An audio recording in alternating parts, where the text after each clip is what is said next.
நண்பர்கள் அனைவருக்கும் வணக்கம். வாங்க இன்னைக்கு நம்ம மகாபாரதத்தில் 3ஆம் நாள் யுத்தத்தை பற்றி பார்க்கலாம். 3ஆம் நாள் யுத்தம் துவங்கியது. 2ஆம் நாள் போராட்டத்தில் கௌரவர்களுக்கு ஏற்பட்ட பிரதிகூலத்துக்கு ஈடு பண்ண பீஷ்மர் உறுதி பூண்டார். அதற்கு அவர் தங்களுடைய சேனைகளுக்கிடையில் கருட வியூகத்தை அமைக்கலானார். அந்த வியூகத்திலே ஆங்காங்கு பொருத்தமான இடங்களிலே பெரிய பெரிய போர் வீரர்கள் இடம்பெற்றிருந்தனர். அந்த வியூகத்தின் தலைஸ்தானத்தில் பீஷ்மர் தாமே இடம் வகித்தார். அந்த கருட வியூகத்தின் வல்லமையை சிதறடிக்க செய்தல் பொருட்டு பாண்டவ சேனாதிபதியாகிய திருதராஷ்டிரன் தன்னுடைய படைகளை சந்திர வியூகத்தில் அமைத்தார். அதன் 2 நுனிகளிலும் பீமனும் அர்ஜுனனும் இடம்பெற்றார்கள். பயங்கரமாக போர் துவங்கியது. பெருக்கெடுத்து பாயும் பாங்கில் இரத்தம் சிந்தியது. சாத்தியகியும் அபிமன்யுவும் ஒன்று கூடி சகுனியின் படைகளை மாய்த்து தள்ளினார்கள். பீஷ்மரும் துரோணரும் ஒன்று கூடி யுதிஷ்டனுடைய சேனையை எதிர்த்தார்கள். பீமனும் அவனுடைய ராட்சச மைந்தன் கடோத்கஜனும் ஒன்று சேர்ந்து துரியோதனனுடைய சேனையை எதிர்த்தார்கள். மகனாகிய கடோத்கஜன் தந்தையாகிய பீமனை விட பன்மடங்கு அதிகமாக எதிரியின் படையை பாழ்படுத்தினான். பீமன் எய்த அம்பு ஒன்று துரியோதனனை தாக்கியது. அவன் மயங்கி தேர்தட்டில் வீழ்ந்தான். அந்நிகழ்ச்சி கௌரவ சேனைகளுக்கிடையில் மதிமயக்கத்தை உண்டு பண்ணியிருத்தல் பொருட்டு துரியோதனன் அதிவிரைவில் போர்க்களத்தினின்று அப்புறப்படுத்தப்பட்டான். பிரஜை தெளிந்து எழுந்த அப்போர் வீரன் மீண்டும் போர்க்களத்தினுள் பிரவேசித்து தன்னுடைய சேனாதிபதிகளுக்கிடையில் வேறொரு போக்கில் மனத்தளர்ச்சியை உண்டு பண்ணினான். தன்னுடைய சேனை தலைவராகிய பீஷ்மரிடம் இப்பாங்கில் அவன் குற்றம் கண்டுபிடித்தான்.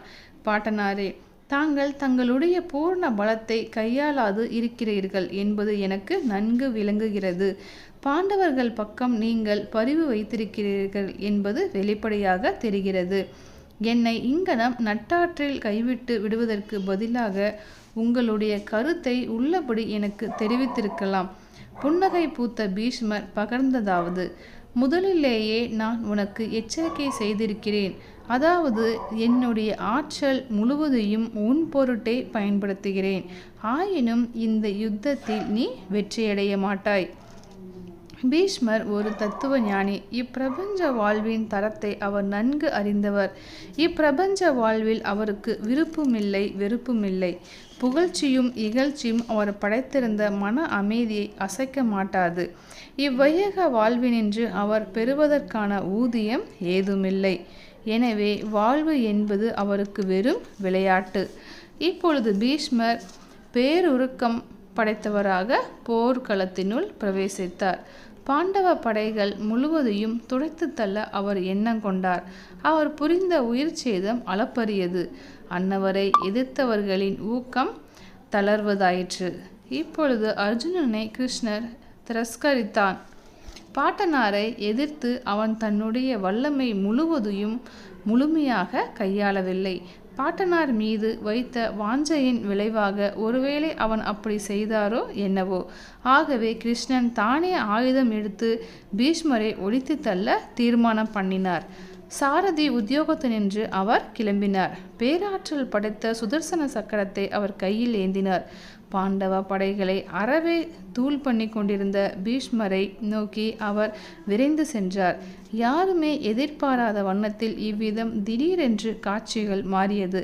இதை குறித்து பீஷ்மர் அடைந்த மகிழ்ச்சிக்கு நிகராக வேறு யாரும் மகிழ்வடையவில்லை. கிருஷ்ணனுடைய சக்கராயுதனின்று யார்தான் தப்பித்து கொள்ள முடியும்? பீஷ்மர் கிருஷ்ணனை இங்கனம் வேண்டினார்: பிரபு, தயவு கூர்ந்து என்னை ஒழித்து தள்ளிவிடுங்கள். நான் உயிரோடு இருக்கும் வரை பாண்டவ படையில் எப்பகுதியும் மிஞ்சாது. அதுவே என் தீர்மானம். தாங்கள் என்னை ஒழித்து தள்ளிவிட்டால் அது நான் செய்துள்ள பாக்கியமாகும். இப்பொழுது அர்ஜுனன் கிருஷ்ணனை பின்தொடர்ந்து ஓடி அவனுடைய பாதங்களை கெட்டியாக பிடித்து கொண்டான். அவன் விண்ணப்பித்ததாவது: என்னுடைய உற்சாக குறைவுக்கு ஈடாக கிருஷ்ணா, நீ உன்னுடைய பேராற்றல் படைத்துள்ள ஆயுதத்தை கையில் தாங்கியுள்ளாய்.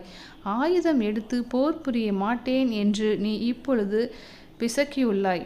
ஒருவேளை என்னுடைய உற்சாக குறைவுக்கு ஈடாக இக்காரியத்தில் நீ இறங்கியிருக்கிறாய் போலும். என்னுடைய வல்லமை முழுவதையும் இப்பொழுது போராட்டத்தில் பயன்படுத்துகிறேன் என்று நான் உறுதி கூறுகிறேன்.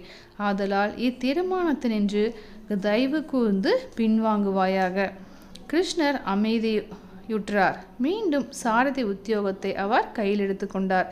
இப்பொழுது அர்ஜுனன் பராக்கிரமமே வடித்தவனாக திருந்தியமைந்தான். பேர் ஆவேசத்தோடு அவர் போர் புரிந்தான். அவனை எதிர்த்து நின்ற பாட்டனாருக்கு அவன் செயல் பரம திருப்தி உண்டு பண்ணியது.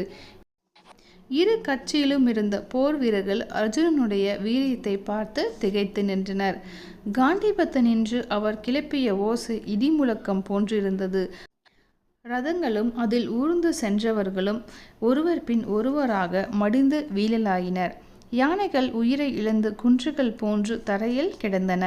குதிரைகளும் காலாட்படைகளும் வீழ்ந்த வண்ணமாய் இருந்தன. அன்று சூரிய அஸ்தமனத்திற்கு முன்பு 16,000 தேர்ப்படை வீரர்கள் துடைத்து தள்ளப்பட்டனர். அந்த எண்ணிக்கைக்கு ஒத்தவாறு யானைகளும் குதிரைகளும் காலாட்படைகளும் மாய்த்து ஒழிக்கப்பட்டன. அன்று இரவெல்லாம் இரு கட்சியர்கள் இடத்திலும் அர்ஜுனனுடைய வீரத்தை பற்றிய பேச்சே நிகழ்ந்து வந்தது. நன்றி நண்பர்களே. மீண்டும் இக்கதையின் தொடர்ச்சியை அடுத்த பகுதியில் பார்க்கலாம். அதுவரை நன்றி, வணக்கம்.